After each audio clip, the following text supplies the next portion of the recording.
YouTube, aqui é o JP. E bom galera, hoje eu vou trazer pro canal um vídeo de como se fazer um canhão humano.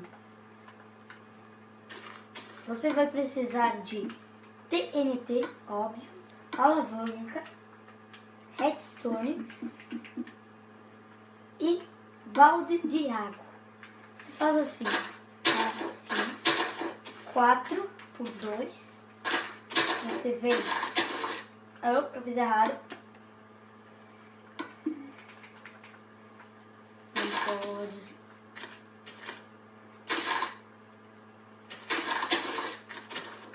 Ai, tô meio atrapalhado aqui, galera. Calma, fecha. Aí tem que voltar. Ah, não é aqui, galera. É aqui, ó. Você pensa aqui. Aqui. E aqui. E agora você está por número 1, mais 1.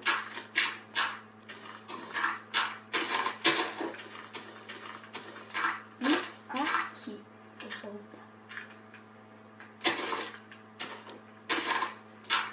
Ali. E agora você vai fazer tira aqui. E bota a água.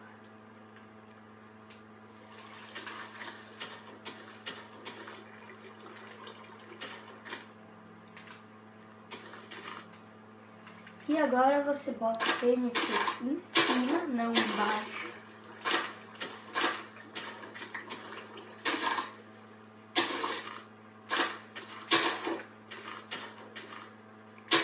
Esse aqui é o maior, tá?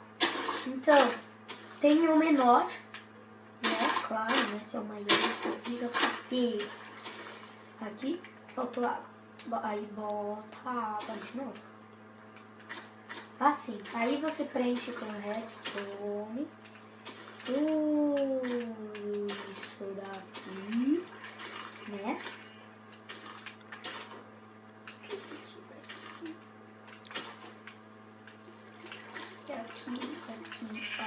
Aqui.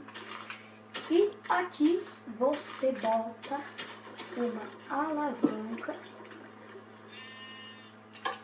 Faz assim, vem no meio, JP. E vai lhe lançar longe. Né, galera? Então, esse foi o vídeo. Eu espero que vocês tenham gostado. Se você gostou,